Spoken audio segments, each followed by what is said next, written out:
Sir ये बताइएगा कि कल लाहौर हाई कोर्ट ने वफाकी दरख्वास्त पर FIA को इजाज़त दी कि साइफर की असल तहकीकात करें, तो DG FIA से आपकी क्या मुलाकात हुई है और उन्होंने क्या इस पर लाहेमल अपनाया है, एक तो ये बता दीजिएगा। और क्या आपको मुमकिन नज़र आ रहा है कि आपके दौरे वजारत में इमरान खान की गिरफ्तारी होती हुई नज़र आ रही है या 15 सितंबर के बाद ही कोई उन पर हाथ डाला जा सकता है?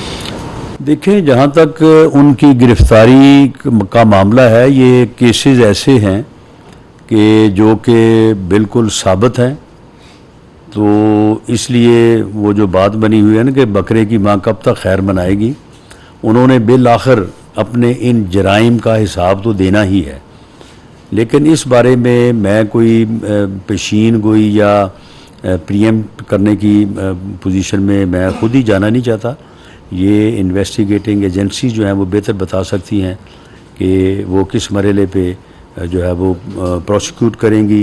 या अदालत में अपना मुकदमा पेश करके इसको कन्विक्ट होएंगी या उससे पहले उन्हें इन्वेस्टिगेशन के लिए जो है वो गिरफ्तारी की जो है वो ज़रूरत है। तो ये मामला जो है ये जहाँ तक FIA का तल्लुक़ है, तो FIA ऑलरेडी भी जो है वो इसके ऊपर इंक्वायरी वहाँ पे जो है वो मौजूद थी। तो अब ये चीज़ें जो सामने आ रही हैं तो उसकी बुनियाद के ऊपर इस केस को आगे बढ़ाना जो है ये ज़रूरी भी होगा और आसान भी होगा। सियासी घटिया मफादात के लिए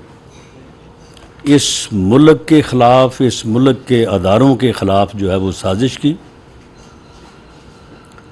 और खेल खेला, इस मुल्क के मफादात को मजरूह करते हुए एक तरफ इस मुल्क की इकॉनमी को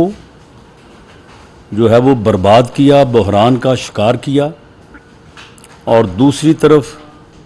जो है वो इसके जो है वो खारजा तल्लुकात को जो है वो डैमेज किया और अपने सियासी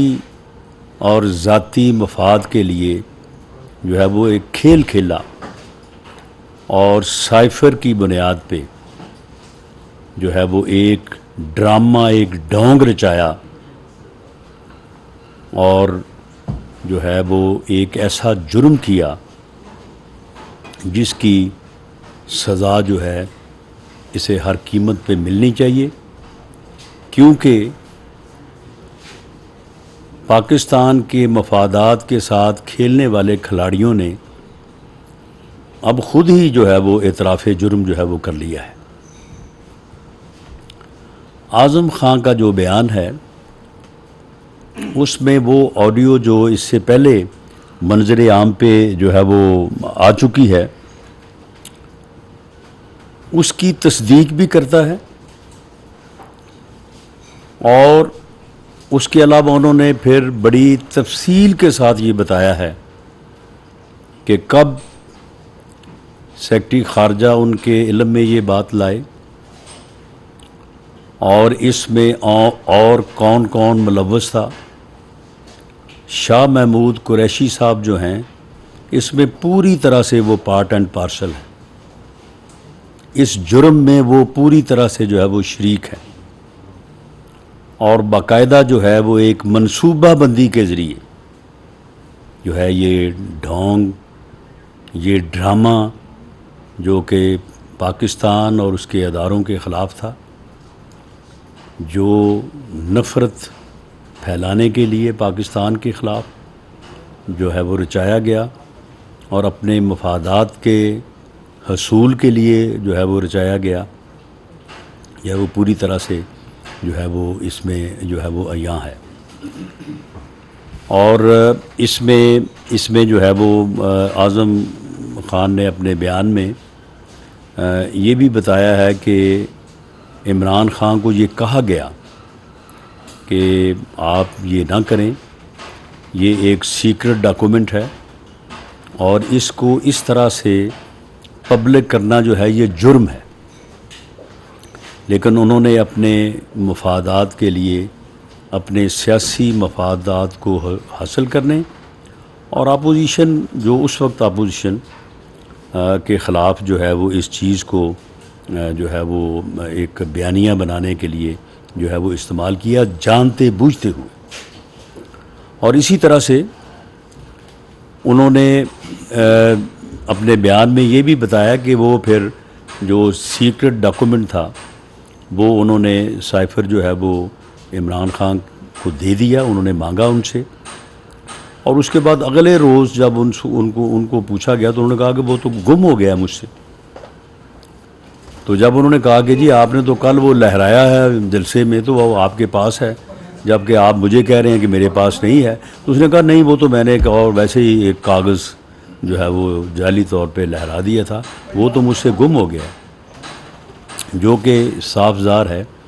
कि वो गुम नहीं हुआ बल्कि वो इमरान खान के पास है। एक क्लासिफाइड इंफॉर्मेशन को, डॉक्यूमेंट को पब्लिक करना और फिर उसको अपने प्राइवेट पोजीशन में लेना, क्योंकि उसे कोई फ़र्द भी जो है वो कानूनी तौर पे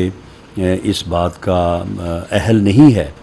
कि उसे जो है वो अपनी कस्टडी में रखे। यही गालिबन जुर्म है जो अमेरिका में भी वहाँ पे साबिक़ सदर के ख़िलाफ़ जो है वो प्रोसिक्यूशन जो है वो हो रही है। तो वो इनके पास है। इन्होंने ना सिर्फ उसको पब्लिक करने का जुर्म किया है बल्कि उसे अपने ज़ाती पोजीशन में रख के जो है वो मुतवातर और मुसलसल जो है वो इस जुर्म के मुर्तकिब जो है वो हो रहे हैं और उस वक़्त तक होते रहेंगे जब तक इनसे जो है वो बरामद नहीं किया जाता। इनको उसमें इस मुकदमे में, इस जुर्म में गिरफ़्तार करके उनसे जो है ये बरामद नहीं किया जाता। और शाह महमूद कुरैशी जो हैं वो भी इसमें पूरी तरह से, उस वक्त वो वज़ीर ख़ारजा थे, वो पूरी तरह से इसमें शामिल थे। और उस वक्त के सेक्रेटरी ख़ारजा को आज़म ख़ान ने जिस तरह से बताया कि वो भी मजबूरी की हालत में जो है वो जितना भी उन्होंने उसमें हिस्सा लिया या तआवन किया, जिसके ऊपर उन्होंने माफ़ी मांगी है और इसके ऊपर नदामत का जो है वो इजहार किया है। तो इस बयान के बाद और ये साबित होने के बाद कि एक ऐसा शख्स जो अपने ज़ाती सियासी मफाद के लिए कौमी मफादात को कुर्बान कर सकता है, मुल्क के मफाद को कुर्बान कर सकता है, कौमी अदारों के ख़िलाफ़ साजिश कर सकता है, तो वो नाकामी की सूरत में जो है वो फिर 9 मई जो है ना वो उसमें होने वाले वाक़यात जो हैं वो भी कर सकता है। तो ये आज का इकबाली बयान यहाँ पे उस साजिश को जो साइफ़र साजिश के नाम पे जो है वो इस जो है इमरान खान नियाज़ी ने मुल्क के ख़िलाफ़ की, अदारों के ख़िलाफ़ की, पाकिस्तान के ख़िलाफ़ की, तो वो ये भी साबित करती है, ये बयान ये भी साबित करता है कि 9 मई जो है वो भी उसी का एक ये तसलसल है। और 9 मई को जिस तरह से मुल्क के दिफाई अदारे के ऊपर हमला किया गया, मुल्क का मान, मुल्क की इज़्ज़त, हमारे शहदा की यादगारों को जो की जाए वो बेहरमती की गई और ये कोशिश की गई कि पूरे मुल्क में अफरा तफरी और अनारकी हो जाए और उसके नतीजे में जो है वो पाकिस्तान को जो है वो नाकाबिल तलाफ़ी नुकसान पहुँचाया जाए। तो अब इसमें कोई शक नहीं रहा कि ये जथा, ये टोला जो मुल्की मफाद के ख़िलाफ़ जो है ये साजिश कर रहा था और मुसलसल जो है वो इसी कोशिश में था, ये मुल्क दुश्मन कार्रवाइयों में न सिर्फ मुलव्वस था बल्कि इनके ताने बाने जो हैं वो मुल्क से बाहर भी थे।